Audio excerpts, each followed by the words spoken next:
Good afternoon, Dr. Bob. This is Jesse presenting for our Unit 9 assignment.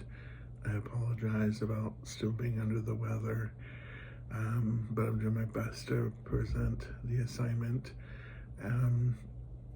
You asked us to prepare a case study on Alexandria and her children, Justin and Joanna. Justin is the primary caretaker in for Joanna's baby sister while Alexandria is out. This obviously presents, multiple safety concerns along with a few ethical concerns as well. Alexandria, works the second shift as a waitress, and often leaves Justin responsible for supervising his baby sister, Joanna. And this has got the attention of their neighbor, Mr. Smith, who was involved and out of concern reported the incident. This is challenging for Alexandria because she does not have the financial support. She has very limited support from her family since she is estranged from her parents, and both the children's fathers are not in the picture either, and have their own challenges with finances as well. The safety issues that are presented in this case study are that the children are left unsupervised. Just because Justin is in charge does not mean that Joanna is being supervised.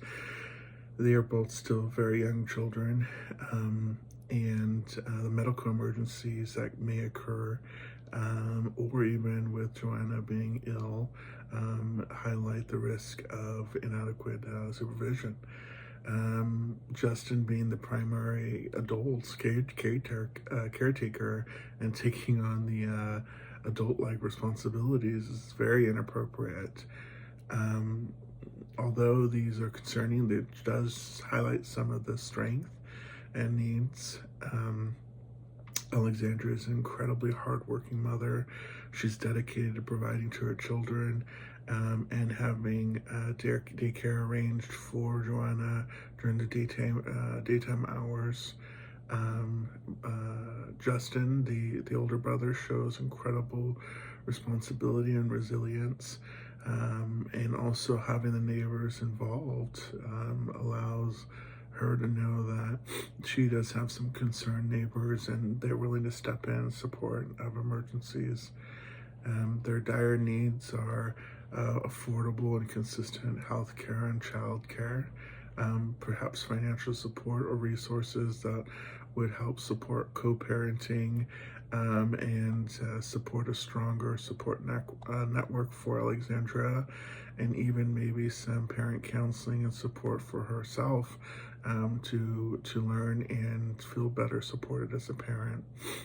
The ethical dilemmas and standards that have been violated on the NOHS, I think, are confidentiality and safety. Protecting Alexandria's privacy while ensuring her children's welfare is incredibly important. The professional boundaries is another one that I think that is important to avoid judgment about her parenting, her choices.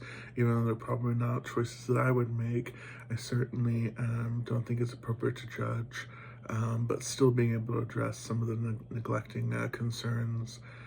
Cultural sensitivity, respecting Alexandria's autonomy and family structure, while considering racial and family dynamics that can play an incredible role. Relevant NOH standards include Standard 16, which is the human service professionals advocate for social justice and seek to eliminate oppression. Important because Alexandria faces systemic barriers like poverty and lack of affordable health care and child care in this case, and her needs to be considered. Standard 15 is to respect the integrity and welfare of the clients, to ensure that both of her children and Alexandria's needs are considered. And Standard 5, which is to ensure clients are provided needed services in a timely and respectful manner. Those are incredibly important. Recommendations that I'd personally recommend would be, I think Alexandria needs support, not only from a parenting support, childcare support, but community support. I think her children need to be around other kids to help them socially. So provide some type of subsidized childcare, food assistance, community supports, and other financial support programs. It's going to be critical. And explore after-school programs, mentorship opportunities for Justin to perhaps have some safe supervision. I think the biggest win would be to promote a co-parenting relationship with the other fathers, to have them involved to support their children. That's going to be critical in allowing Alexandria some relief, while also growing a relationship with their children. And overall, that'd be a tremendous win to ensure that the co-parenting is involved. Perhaps some child funds are provided to the fathers to help support Alexandria being the single mom and raising her children. So this is incredibly important to be able to allow for co-parenting to happen, and perhaps other counseling services so that Alexandria can manage her stress and be able to provide for her children. Thank you so much, and I apologize again, Dr. Bob. This cold has been really putting me out, so I appreciate your understanding.